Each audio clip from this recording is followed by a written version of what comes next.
মানুহগৰাকী অনলাইনত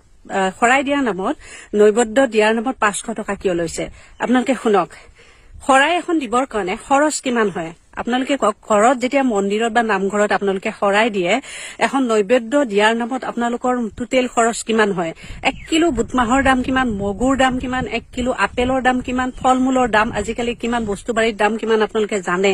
500 টকাত যদি ঘৰত এখন নৈবেদ্য দিয়া হয় আপোনালোকৰ 500 টকাত এখন শৰাই যোগাৰ কৰিব পাৰিবনে এখন নৈবেদ্য আপোনালোকে যোগাৰ কৰি নামঘৰ বা মন্দিৰত আগবঢ়াব পাৰিবনে নিশ্চয় নোৱাৰে কিন্তু মানুহগৰাকীয়ে 500 টকা খুজিছে যিখিনি খৰচ এখন নৈবেদ্য বা শৰাই দিয়াৰ নামত যিখিনি খৰচ সেইখিনি খৰচটো মানুহগৰাকীয়ে লবই লাগিব মানুহগৰাকীটো নিজা উপাৰ্জনেৰে কাৰোবাৰ নামত শৰাই দিব নোৱাৰে এগছি বন্তি দিব নোৱাৰে এজনৰ নামত দিব পাৰিব দুজনৰ নামত দিব পাৰিব কিন্তু তেনেকে যেতিয়া শ শ হাজাৰ হাজাৰ মানুহ ওলাব প্ৰত্যেকৰ নামত সেই মানুহগৰাকীয়ে তেনেকৈ শৰাই এখনকৈ আগবঢ়াব পাৰিবনে যেহেতুকে নাজিৰাত থকা সেই মন্দিৰটোলৈ সকলোৱে যাব নোৱাৰে আৰু মন্দিৰটোৰ প্ৰতি ভক্তৰ সমাগম যেহেতুকে বহুত বৃদ্ধি পাইছে বহুতৰ বিশ্বাস আহিছে আস্থা আহিছে অগ্নিনাভ বাবাৰ প্ৰতি যি আস্থা সেই আস্থাৰ প্ৰতি তেওঁলোকে আসক্ত হয় তেওঁলোকে যিকোনো প্ৰকাৰে অনলাইনত হলেও এগছি চাকি আগবঢ়াব বিচাৰে আৰু এই ক্ষেত্ৰত মানুহগৰাকীয়ে প্ৰথমতে এনেই দিছিলে জনাইছে আপোনালোকে ভিডিঅ' চাই থকা বিলাকে জানে কিন্তু প্ৰত্যেকবাৰত তেওঁ এনে শৰাই বা এগছি বন্তি দিব কেতিয়াও নোৱাৰে আৰু বহুতে আপোনালোকে কৈ আছে দুখীয়া মানুহৰ পৰা 500 টকা কিয় লৈছে আৰু দুখীয়া মানুহগৰাকীয়ে যদি 500 টকা লোৱাৰ বাবদ আপত্তি কৰা নাই আপত্তি দেখুওৱা নাই আপোনালোকৰ কি হৈছে আপোনালোকে নিদিলেই হ'ল আপোনালোকে ভক্ত নহলেই হ'ল আপোনালোকে সেই মন্দিৰৰ নামত খৰচ নকৰিলেই হ'ল নাচালেই হ'ল কিন্তু আপোনালোককতো মানুহগৰাকীয়ে জোৰ কৰা নাই মানুহগৰাকীয়ে আপোনালোকক বুলি নহয় দুখীয়া মানুহখিনিকো জোৰ কৰা নাই মানুহবোৰে নিজেই অগ্নিনাভ বাবাৰ প্ৰতি আসক্তি হৈ নিজেই তেওঁলৈ আগবাঢ়ি গৈছে এগছি বন্তি লবৰ কাৰণে সেৱা এটা লবৰ কাৰণে 500 টকা এটা দিবৰ কাৰণে তেওঁ নিজে আগবাঢ়ি গৈছে তাত আপোনাৰ নিচিনা মোৰ নিচিনা মানুহে আপত্তি দৰ্শাই লাভ নহব এইটো সমূলি এটা বিতৰ্কমূলক বিতৰ্কমূলক কথা মানুহে কৰো বুলি কৰিছে নাপায় আচলতে এনেকুৱা বিতৰ্কৰ কথাৰে মানুহগৰাকীক কন্দুৱাবৰ কাৰণে আৰু দ্বিতীয় কথাটো হৈছে আপোনালোকে বহুতেই কৈছে যে অগ্নিনাভ নামটো তেওঁ ক'ত পালে চাওক অগ্নিনাভ নামটো কি শিৱৰ আন এটা নাম যে অগ্নিনাভ সেই কথাটো হেমকোষৰ অভিধানত আছে আপোনালোকে মেলি চাব যদি আছে তেনেহলে তেওঁ নিজাকৈ শিৱৰ আন এটা নাম অগ্নিনাভ দি লৈছে তাত আপোনালোকৰ আপত্তি কিহৰ তেওঁ অগ্নিনাভ নামটো শিৱৰ আন এটা নাম হয় কাৰণে ডিক্সনাৰীত পালে কাৰণে অভিধানত পালে কাৰণে তেওঁ নিজাকৈ সেই নামটো ৰাখিছে তাতো আপোনালোকৰ আপত্তি শিৱৰ নাম বোলে অগ্নিনাভ নহয় কেতিয়াৰ পৰা শিৱৰ নাম অগ্নিনাভ বিভিন্ন প্ৰশ্ন আপোনালোকৰ আৰু তৃতীয় কথাটো হৈছে আপোনালোকে কৈছে যে শিখা বাইদেউৰ যদি বেমাৰ হয় অগ্নিনাভ বাবাই ভাল কৰি দিব পাৰিবনে বা কাৰোবাৰ যদি বেমাৰ হয় মেডিকেলত নাযায় শিখা বাইদেউৰ ওচৰত গলে অগ্নিনাভ মন্দিৰৰ ওচৰত গলে বেমাৰীজন ভাল কৰি দিব পাৰিবনে আৰে আপোনালোকে শুনক স্বয়ং ভগৱানেও এই পৃথিৱীত তিষ্ঠি থাকিব পৰা নাছিল স্বয়ং ভগৱানেও এই পৃথিৱীৰ পৰা বৈকুণ্ঠ গমন কৰিব লগা হৈছিল আপোনালোকে জানে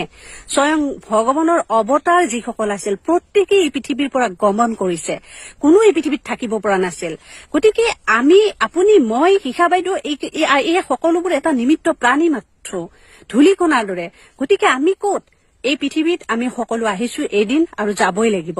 কিন্তু এই হস্পিটেল এই ভগৱানৰ এই ভক্তি আশীৰ্বাদ এইবোৰ এটা অজুহাতহে যদি এই পৃথিৱীত আমাৰ আয়ুস থাকে সেই অজুহাতত আমি ভাল হ'ব পাৰো ভগৱানৰ আশীৰ্বাদত আমি সুস্থ হৈ উঠিব পাৰো কিন্তু যদি আমাৰ এই পৃথিৱীত আয়ুস নাই তেনেহলে যিমানে ভগৱানৰ অপাৰ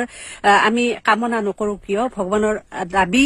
আশীৰ্বাদ দাবী নকৰো কিয় আমি এই পৃথিৱীত জীয়াই থাকিব নোৱাৰো আমি গমন কৰিবই লাগিব নিজ লক্ষ্যৰ ফালে যৰ পৰা আহিছো তালৈ আমি যাবই লাগিব গতিকে বেমাৰ হলে হস্পিটেল আছে হস্পিটেলত বেমাৰ ভাল কৰে কিন্তু বেমাৰ এটা যেতিয়া মানুহৰ হয় হস্পিটেলতো যাব লাগিব ভগৱানৰো কৃপা লাগিব যদিহে তেওঁ ভাল হ'বলগীয়া থাকে ভাল হ'বলগীয়া নাথাকিলে লাখ লাখ টকা মেডিকেলত খৰচ কৰি যিমান আমি ভগৱানৰ আশীৰ্বাদ কামনা নকৰো কিয় হাজাৰটা মন্দিৰ দৰ্শন নকৰো কিয় অগ্নিনাভৰ নিচিনা আৰু হাজাৰটা শিৱ বাবাৰ ওচৰত আমি আশীৰ্বাদ লবলৈ নাযাওঁ কিয় আমি কেতিয়াও ভাল নহওঁ সেয়া সম্পূৰ্ণ নিৰ্ধাৰণ কৰে আমাৰ আয়ুষৰ ওপৰত আমি পৃথিৱীত কিমান দিন লৈ আহিছো গতিকে স্বয়ং ভগৱানেই যদি এই পৃথিৱীত থাকিব নোৱাৰিলে তেতিয়াহ'লে শিখা বাইদেউৰ বেমাৰ হলে কি অগ্নিনাভ বাবাই ভাল কৰি দিব লাগে বুলি আপোনালোকে কিয় কৈ আছে এটা কথা চাওক মানুহগৰাকীয়ে কাকো কিন্তু মাতি নিয়া নাই মন্দিৰলৈকে। প্ৰচাৰটো কৰিব, আজিকালি সকলোৰে প্ৰচাৰ, বহুতে কৈছে ইমান প্ৰচাৰ কৰিছে। প্ৰচাৰ তেওঁ নিজৰ ফেচবুক চেনেলৰ যোগেদি লাইভ কৰিছে বা ৰাজহুৱা বন্তি গছিৰ সেৱা এটা ল'ব বিচাৰে। বহু ভক্তৰ যেতিয়া সমাগম বৃদ্ধি পালে তেওঁ সেইটো কৰিলে। কিন্তু তাত মানুহে এনেই যাব নেকি কওকচোন? কাৰোবাৰ যদি মনৰ কামনা পূৰ্ণ নহব, কাৰোবাৰ যদি অপায় অমংগল দূৰ নহব, কাৰোবাৰ যদি লাভ নহব, উপকৃত নহব অগ্নিনাভ বাবাক সেৱা কৰাৰ কাৰণে, কোনোবা এনেই যাব নেকি? হাজাৰ হাজাৰ টকা খৰচ কৰি দূৰৰ পৰা মানুহে সেই নাজিৰালৈকে যাব নোৱাৰে কাৰণে অনলাইনত এটা সেৱা লয়। আৰু অনলাইনত সেৱা লৈও যদি কোনোবাই উপকৃত হোৱা বুলি কয়, তেতিয়াহ'লে সেইটো শিখা বাইদেৱে শিকাই দিছে নেকি সেই মানুহজনক কবৰ কাৰণে? সেই মানুহজনে শিখা বাইদেউ বা অগ্নিনাভৰ কথাখিনি কি মিছাকৈ কলে নেকি? যদি মিছাকৈ কৈছে, কোৱাসকলৰ পাপ হব। আপোনালোকে কোৱাসকলক ধৰক, কিয় মিছাকৈ কৈছে? কিন্তু শিখা বাইদেউৰ দুখ কোনখিনিত? আপোনালোকে কৈ আছে সমাজ নষ্ট কৰিছে, ভগৱানৰ নামত বেপাৰ কৰিছে,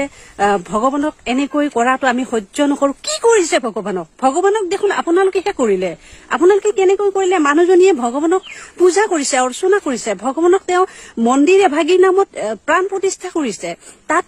হাজাৰ হাজাৰ লোকৰ সমাগমৰ কাৰণে তেওঁ এটা নিৰ্দিষ্টকৈ মন্দিৰ বনাবৰ কাৰণে তেওঁ আগবাঢ়ি আহিছে। আৰু আপোনালোকে 500 টকাটো লোৱাৰ কথা কৈছিলে, সেই 500 টকাটো অকল শৰাইৰ নামতে নহয়, তেওঁ নিজে উল্লেখ কৰিছে যে যদি তেনেকৈ পইচা বাচে, পইচা ৰয়, তেনেহলে অগ্নিনাভ বাবাৰ নামত এটা ডাঙৰকৈ মন্দিৰ নিৰ্মাণৰ কথা তেওঁ ভাবিছে, যিহেতুকে অগ্নিনাভ বাবাৰ ভক্ত সমাগম বৃদ্ধি পাইছে। আৰু শুনক, মানুহগৰাকী দিনৰ দিনটো ইমান কষ্ট কৰে, মানুহক ইমান ধুনীয়াকৈ সেৱা শুশ্ৰূষা কৰে, কৰাৰ পিছত মানুহগৰাকী দিনৰ দিনটো যদি